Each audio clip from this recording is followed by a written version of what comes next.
L'invité du jour. L'invité du jour. Sur Chérie FM 106. Invité du jour en cette période de décembre, et oui, ça se confirme, on arrive doucettement vers cette période de Noël. On vous souhaite d'ores et déjà de passer d'agréables fêtes de fin d'année à l'écoute du 106, Chérie FM étendard Pays Salonnais, qui vous accompagne et qui va de ville en ville pour vous faire découvrir, bien sûr, toutes les facettes de cette période. Alors, on en a parlé il y a une semaine, nous étions déjà ici à Miramas. Pour ceux qui nous regardent en vidéo, ils ont compris qu'on va parler de Miramas, puisque j'ai à mes côtés l'édile, et bien sûr l'édile, et surtout premier magistrat de la commune, monsieur Frédéric Vigouroux. Bonjour monsieur le maire. Je ne suis pas encore une idole. Non, vous êtes que le maire de Miramas. Voilà. Mais bonjour à vous. Oui, mais il faut dire que vous êtes très occupé parce que on est toujours très occupés. Tous les maires sont très occupés. Tout à fait, surtout en plus en cette période de l'Avent où on prépare bien entendu ces moments festifs. Mais là, on a parlé des moments festifs il y a une semaine en arrière où on était revenu sur l'ensemble de la programmation. Je vous rappelle d'ailleurs qu'il y a un petit fascicule qui est à votre disposition. Si vous résidez sur Miramas, vous pouvez le retrouver dans tous les lieux publics. Si vous habitez à l'extérieur de Miramas et que vous voulez venir participer à la fête à Miramas, n'hésitez pas à le compulser sur le site internet miramas.fr. Il est en version dématérialisée, aussi Instagram et TikTok, ainsi tous les réseaux sont à l'actif, bien entendu, pour cette période de fête. Alors, on avait parlé des fêtes, ça c'est une chose. On va parler maintenant de l'actualité, parce qu'elle était riche en ce début du mois de décembre. Il faut dire qu'il y a plein de choses qui se sont passées, et il faut quand même revenir que, on l'avait dit la semaine dernière, une excellente nouvelle pour Miramas, en tout cas dans cet état d'esprit du bien-être au quotidien, du respect de l'environnement, puisque Miramas, c'est une commune engagée et qu'elle a obtenu encore un label supplémentaire. Oui, un concours que nous avons gagné avec l'Office départemental du tourisme sur l'idée de la préservation et du label Village Fleuri sur la préservation, donc le premier prix, sur la préservation de l'eau, une ressource à protéger, avec bien tout un tas de projets qui ont été réalisés sur la ville.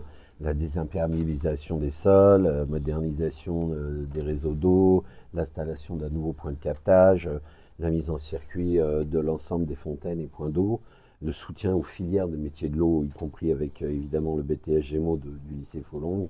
Oui, et puis toutes les plantations que nous faisons dans la ville, qui sont très nombreuses, tout ça pour baisser la température et utiliser le moins possible d'eau, qui est un bien bien précieux et qui, dans les années qui viennent devant nous, sera probablement l'or de demain, l'or OR de bien demain, sûr. Et donc il faut qu'on fasse très attention. Oui, oui, tout à fait. Alors, il faut dire que déjà aux plus jeunes, c'est ça la vision de Miramas, même les plus jeunes sont déjà largement concertés et concernés. Et là, il y a eu une mise en place, il faut le dire, avec une Tiny Forest, ça s'appelle ainsi, Tiny Forest, qui a été conçue sur la commune et avec bien sûr la participation des élèves. Ça, c'est vraiment quelque chose d'exceptionnel puisque c'est une véritable forêt qui va s'installer. C'est une petite forêt qu'on a d'ailleurs inaugurée avec les écoles de la Carrère et Gérard Philippe qui sont venus donc pour petite section et grande section, qui ont travaillé avec les équipes de la ville sur un projet financé par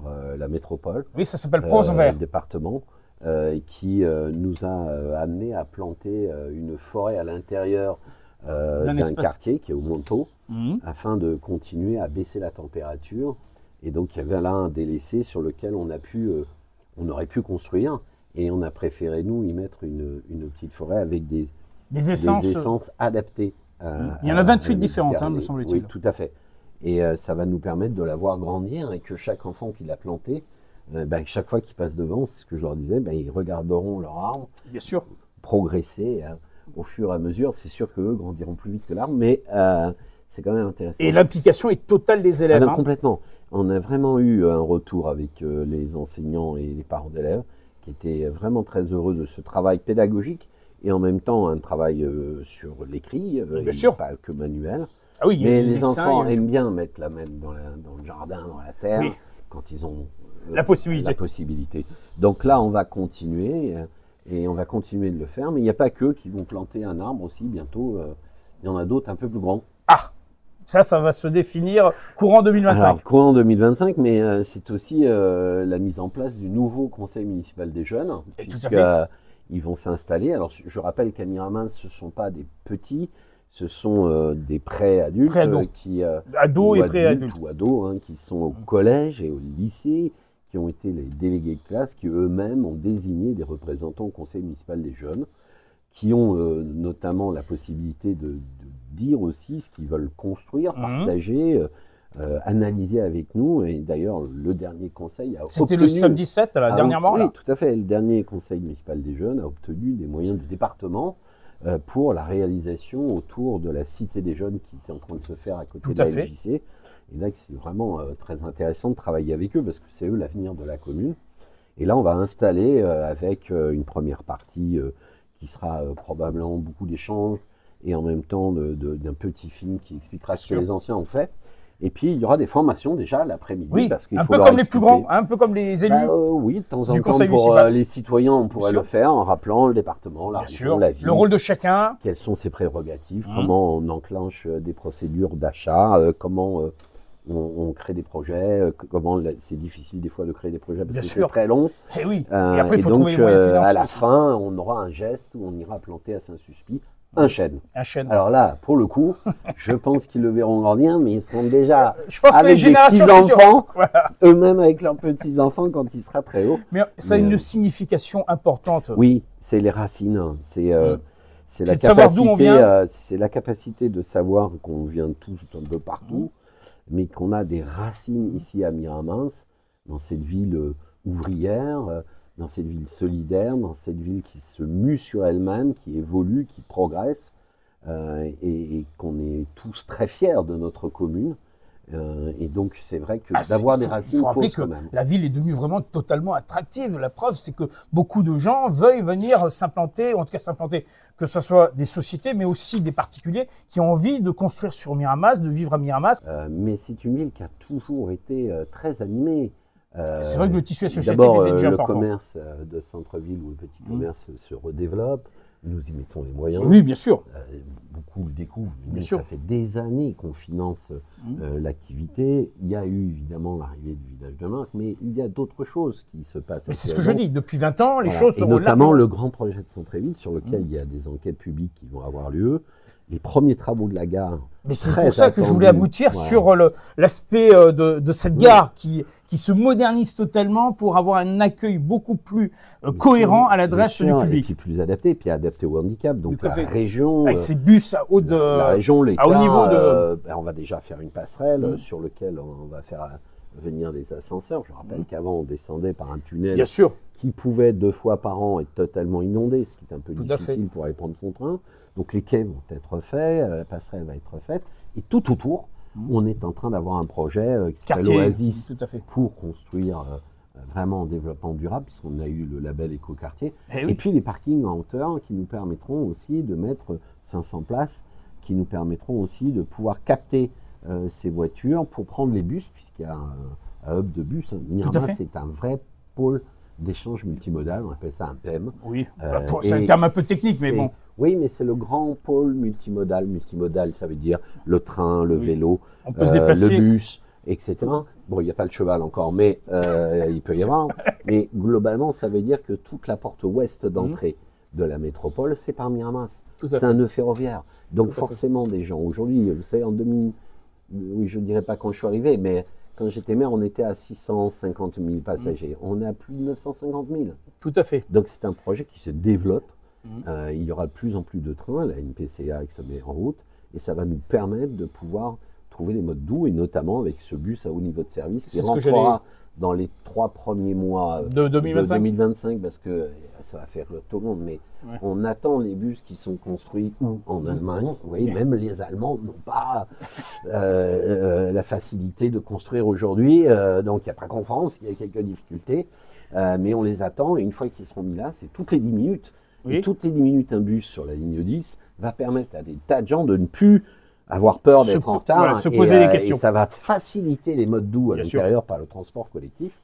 Et puis, il y a bien évidemment l'ouverture du barreau de Sulos qui a permis d'évacuer sur la transhumance. C'est vrai que c'était très attendu. Tout à fait. Et puis, il y a d'autres travaux qui sont prévus pour améliorer, notamment à l'entrée en face du village de Marc, où une nouvelle voie du chemin de la Péronne va être ouverte, plus éloignée des habitations, pour repousser les camions notamment qui vont derrière sur la base des munitions régionales, des habitations de notre ville. Donc on va pouvoir avoir beaucoup plus d'apaisement, beaucoup plus de rondeur dans la ville qui permet d'avoir des circulations mieux harmonieuses mieux aéré. et moins... voilà, bon, on aura toujours des difficultés Oui, entre 7h et 8h30. C'est les heures de pointe, voilà. Et on rappelle que quand même, Miramas se trouve sur une trajectoire entre le nord et le sud du département. On est dans un emplacement extraordinaire. Les anciens, il y a fort longtemps, c'est pas vrai qu'ils sont installés à Miramas. Ils ne se sont pas trompés en mettant la gare de triage et la gare passager. D'ailleurs, un petit message, nous battons aux côtés des salariés c'est ce que j'allais vous dire sur le triage et surtout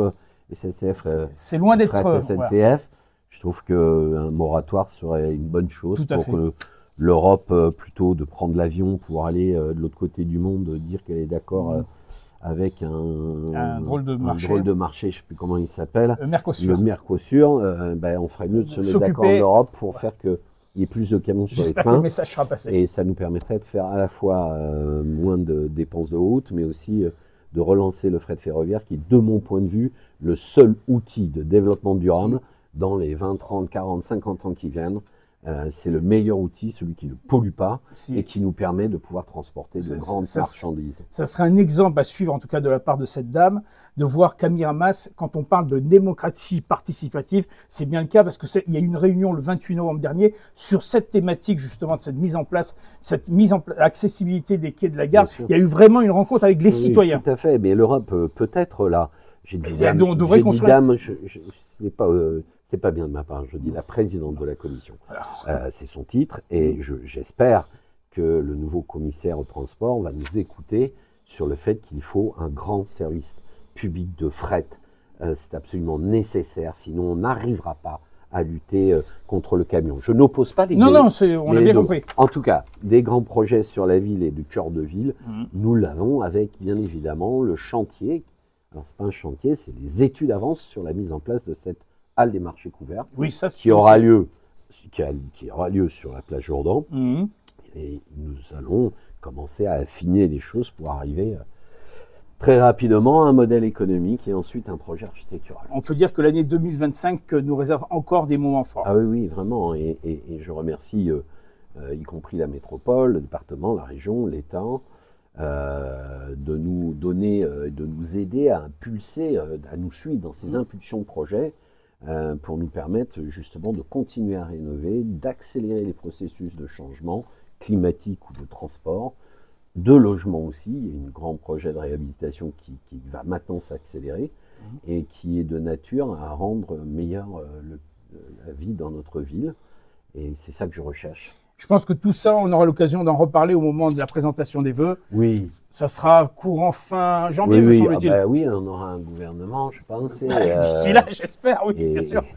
Et on verra à quelle sauce on sera mangé. Mais j'espère que tout ça va se stabiliser pour nous permettre, en tout cas, moi, je l'ai dit aux Miramasséens il y a peu de temps qui m'interrogeaient, les élus locaux sont, des maires en tout cas, sont des gens qui tiennent la barre. Qui tiennent la barre, et d'une barre qui se trouve dans une petite tempête, parce qu'après la tempête viennent les beaux jours. D'accord. Et les jours heureux. Oui. Donc je pense que nous allons traverser, nous en tout cas on restera à la barre et avec le cœur bien accroché et avec la solidarité de notre ville, avec la capacité de ses habitants qui démontrent tous les jours leur formidable engagement. Eh bien, il n'y a pas de raison que n'y arrivera pas. Bon boudin en tout cas, en attendant, bonne fête. Bon boudin et bonne fête, exactement, bon boudin. Voilà, monsieur le maire, si vous permettez, on se retrouvera juste un peu avant la présentation des vœux, avec bien sûr les grands objectifs de cette année, et surtout on redécouvrira ces vœux dans cette salle Tristani. Ça sera toute une symbolique. Oui, je crois. Ouais. Hein, rendez-vous est donné. Oui, le rendez-vous est donné. Merci, monsieur le maire de Miramas, monsieur Frédéric Vigouroux. C'est avec lui que nous avons eu l'occasion de vous retracer dans les grandes lignes les gros événements de ce mois de décembre et de cette fin d'année. On se retrouvera début janvier pour parler de nouveau de Miramas. En attendant, on vous souhaite un excellent début d'après-midi sur Chérie FM et Tandberg. L'invité du jour. Sur Chérie FM 106.